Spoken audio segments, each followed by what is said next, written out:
ఏంటి మహిషి పార్వతి సరస్వతి లక్ష్మీ దేవిల అంశ? అవును, పూర్వంలో బ్రహ్మ విష్ణు మహేశ్వరుల అంశతో దత్తాత్రేయ స్వామి భూమి మీద జన్మిస్తాడు. అలాగే పార్వతి సరస్వతి లక్ష్మీదేవి అంశతో భూమి మీద లీలాదేవి కూడా జన్మిస్తుంది. వాళ్ళిద్దరికి వివాహం జరుగుతుంది. కొద్ది కాలం వరకు ఆదర్శ దాంపత్య జీవితాన్ని కూడా కొనసాగిస్తారు. ఒక రోజు దత్తాత్రేయ స్వామికి ఈ దాంపత్య శారీరక సుఖాల మీద విరక్తి పుట్టి ఇక నుండి సన్యాస జీవితాన్ని గడుపుతూ తపస్సులో నిమగ్నమైపోవాలని అనుకోని అదే విషయాన్ని లీలాదేవికి అయితే చెప్తాడు. అది విన్న లీలాదేవి, స్వామి ఇంత చిన్న వయసులో దాంపత్య జీవితాన్ని వదిలేసి సన్యాస జీవితాన్ని తీసుకోవడానికి నేనే మాత్రం ఒప్పుకోను అని చెప్తుంది. దాంతో దత్తాత్రేయ స్వామి తనని ఎంత ఒప్పిద్దామని ట్రై చేసినా లీలాదేవి మాత్రం తనకి ఇంకా దాంపత్య సుఖాలని అనుభవించాలని ఉందని, అయినా మీ పట్ట మనిషి అయినా నా అనుమతి లేకుండా సన్యాసం తీసుకునే హక్కు మీకు లేదు అని కరాఖండిగా చెప్పేసింది. అది విన్న దత్తాత్రేయ స్వామికి కోపం కట్టలు తెంచుకొని, ఇందాక నుంచి పట్టమేషి అని అంటున్నావు కదా,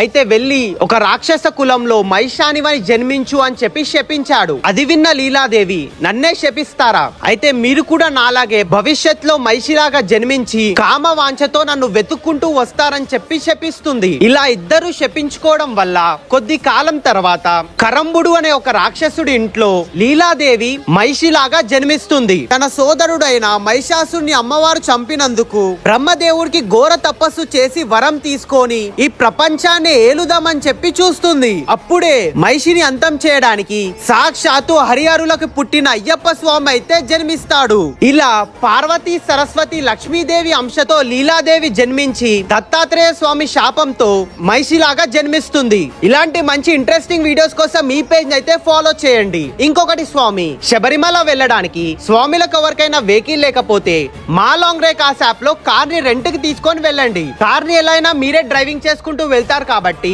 దారిలో మనకి నచ్చిన టెంపుల్స్ ని విజిట్ చేసుకుంటూ శబరిమల వెళ్లి అయ్యప్ప స్వామిని అయితే దర్శనం చేసుకోవచ్చు. కార్ బుకింగ్ డీటెయిల్స్ కావాలంటే బయోలో నంబర్ ఉంటుంది, కాల్ చేయండి.